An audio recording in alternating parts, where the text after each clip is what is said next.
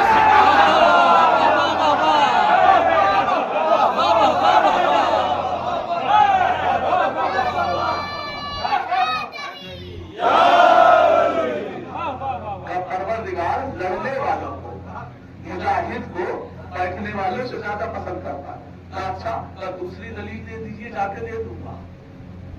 دوسری دلیل، دوسری دلیل اگر وہ پوچھے تو یہ کہہ دینا کہ نبی ان سے زیادہ محبت کرتے تھے۔ کا دلیل یہ ہے کہ انہیں اپنے پاس میں لٹا رکھا ہے۔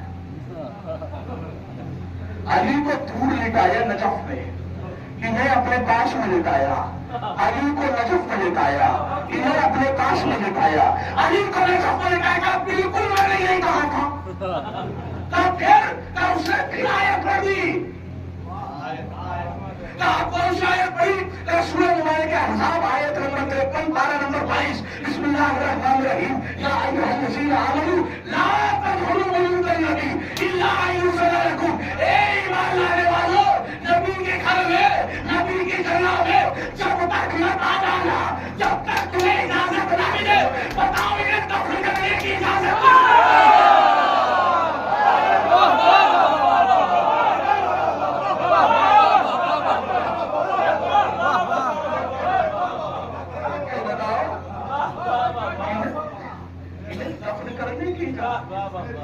اجی مولوی صاحب گھوم گئے، کہنے لگے اچھا کا جواب دے دیتے، کہا بتائیے کیا جواب دینا تھا؟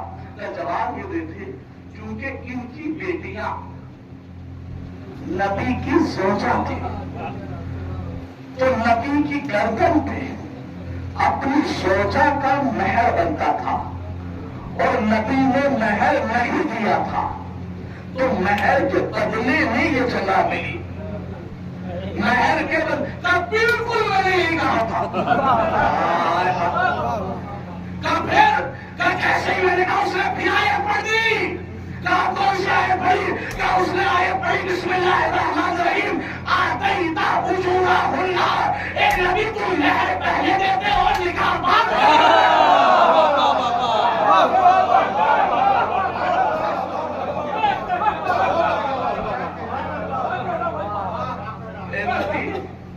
آپ مہر پہلے دیتے، نکاح بعد میں کرتے۔ اب کہے پھر کوئی دلیل اور کا ایک ہی نفی ہے، کا وہ بھی دے دو. کا دلیل یہ ہے کہ ان کی بیٹیاں نبی کی زوجہ تھی، لہذا نبی کے جانے کے بعد جو نبی کی میراث بچی یہ میراث کی مالکہ تھی. ان کو میراث ملی، ان کو میراث ملی، ان کو میراث ملی، ان کو میراث ملی، ان کو میراث ملی، ان کو میراث ملی. تو میں نے ایگزیکٹلی یہی کہا تھا. تب پھر کیا ہوا جب وہ اندر گیا اور بخاری اٹھا کے لے آیا اور بخاری میں باتیں میراث نکال کے مجھے دکھایا کہ جب نبی کی بیوی کو 8ویں میراث ملی ہے کہ شریعت محمدی میں اگر شوہر مر جائے تو بیوی کو 8واں حصہ ملتا ہے اور بیٹا اور بیٹی کو پہلا حصہ ملتا ہے. کہ سنو جب بیوی کو 8واں حصہ ملتا ہے کہ جب 8ویں حصے والی بیوی کو میراث مل گئی تو سیدہ کو فتح کیوں نہیں ہوئی؟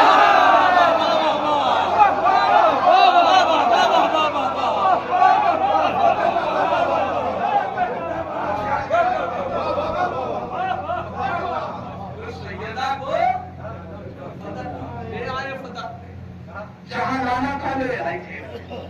سیدہ کو کیونکہ بیوی کا حصہ ہے 8واں. جب 8واں حصہ بیوی کو ملے گا تو یہ بتائیے جب بیٹی کا پہلا حصہ ہے اسے کیوں نہیں ملا؟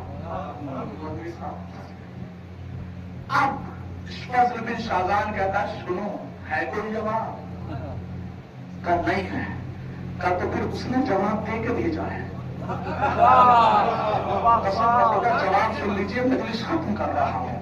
کہ اس نے جواب دے کے بھیجا ہے، اس نے جواب دے کے بھیجا ہے، اس نے جواب دے کے بھیجا ہے. کہ وہ کیا جواب دیا ہے؟ کہ سنو چونکہ فتح ہے میراث فاطمہ، میراث نبی، فتح ہے حق زہرا، لہذا مسلمانوں کو چاہیے چونکہ اگر میراث کو مانیں گے تبھی تو ان کی تدفین جائز ہوگی نا تو تدفین ہی حرام ہو جائے گی. چونکہ میراث نہیں تھی، میراث نہیں تھی تو اجازت کہاں سے ملی؟ تو اس نے کہا امام اعظم سے جا کے کہہ دینا کہ امام اعظم کے پاس بس 2 ہی راستے ہیں. کیا بتائیے؟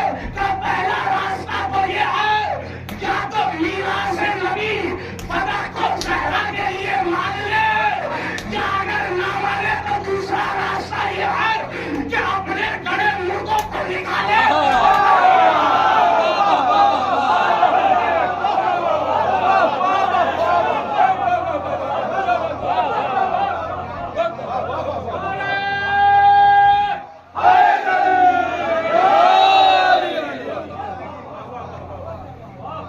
گڑے مردوں کو نکالے اور کہیں اور لے جا کے دفن کرے. علی کے چاہنے والوں نے مردے بھی گڑے ہوئے نکلوا دیے. تو یاد رکھیے آپ بھی چاہنے والے بنیے. لہذا کیسے بننا ہے؟ 4 راہوں پہ جاؤ. کبھی دنیا کی باتیں کرتے ہو، دنیا کی باتوں سے بہتر یہ ہے کہ سیدہ کے حق کی بات چلے. آج اگر جتنا بیوی کا حق عام کرو گے اتنی زیادہ شیعت پھیلے گی. میں صرف مجلسوں میں واہوائی نہیں لوٹ رہا، میں ہمیشہ وہ دلائل آپ کے بارگاہ میں پیش کر رہا ہوں کہ جس سے فخر ہوتا ہے کہ ہم شیعہ ہیں. نوجوانوں سیدہ کل بھی مظلوم تھی، آج بھی مظلوم ہے. ذرا سوچئے دنیا کی قبریں آباد ہے، سیدہ کی قبر کچھ نہیں ہوئی. ہم بڑی دوپہری میں ٹھنڈک میں لیٹتے. ذرا تصور کرو کہ نبی کی بیٹی کی قبر کب کے صحرا میں پڑی. اجر و اداکاروں خاندوادے اہل بیت میں 3 بیویاں ایسی ہیں جو وقت سے پہلے زندہ ہوئے. کون؟ پہلی بیوی سیدہ 18 سال کی عمر میں زندہ. اور آسان کر دوں، بالکل آسان کر کے پڑھ دوں. سیدہ دربار میں جانے سے پہلے بال سیاہ آتے، دربار سے واپس آتے آتے زندہ. دوسری بیوی ہے سکرا جو 9 سال کے سن میں کمر پکڑ کے چل رہی تھی بہت بڑا سا کیوں کا بابا کی جدائی نے مار ڈالا اکبر کی جدائی نے ضعیفہ اور تیسری بیوی کے مصائب نہ چھڑ گئے تیسری بیوی ہے سکینہ عشاء کی یتیم بچی 4 سال کے سن میں سیدہ کی تسلیوں نے گوشت چھوڑ دیا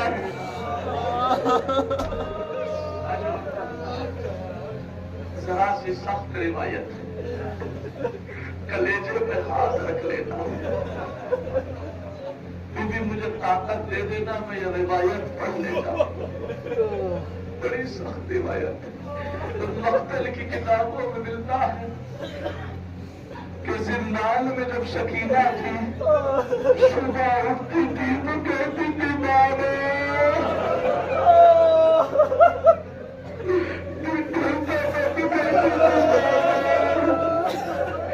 رات ہوتی تھی تو ایک ہی آواز دیا کرتی تھی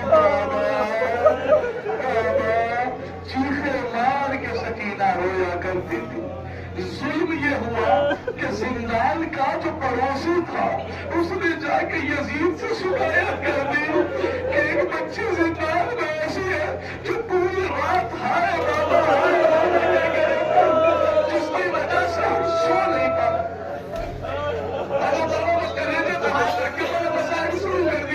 روایت کہتی ہے کہ اتنا سنا تھا یزید نے ایک سپاہی کو بھیجا سپاہی قافیہ لے آتا ہوا آیا اب جیسے زندان میں پہنچا سید سجاد کے پاس آ کے کہتا ہے سجاد وہ بچی کون ہے جو رات میں ہائے بابا کہتے ہو سکینہ نے اس کے ہاتھ میں تازیہ کر دے گا میں اپنی اماں کے پیچھے گئی میں اپنی اماں کے نام میں ایک بار بچا لیجیے اماں اس کے ہاتھ میں تازیہ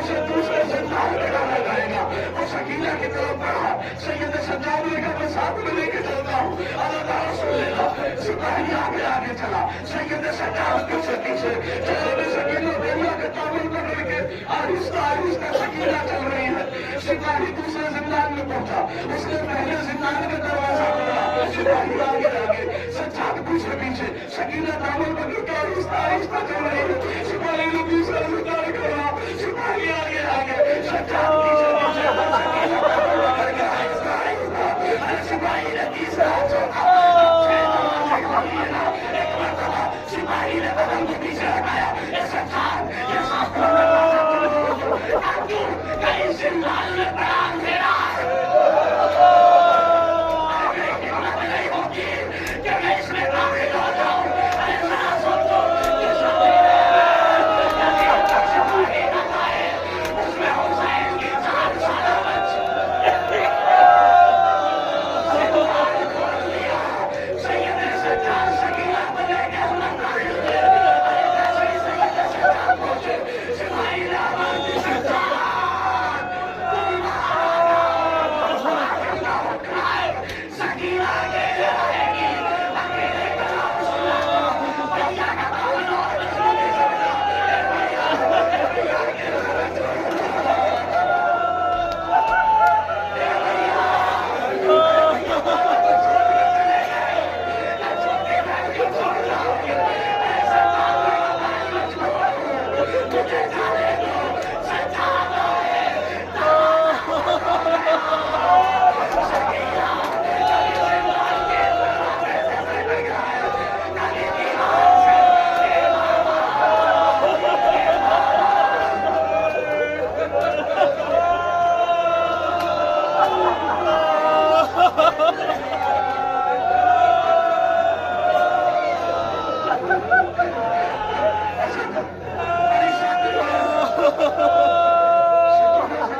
تاریخ میں لکھا ہے کہ جیسے ہی زندان کھولا گیا نا جاتے ہو شکیلا کس حالت میں تھی مقبل میں لکھا ہے زندان کا کھلا تھا ارے اب تو دیکھا حسین کی 4 سال کی یتیمہ زندان کی زمین پر کھڑی ہے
Ha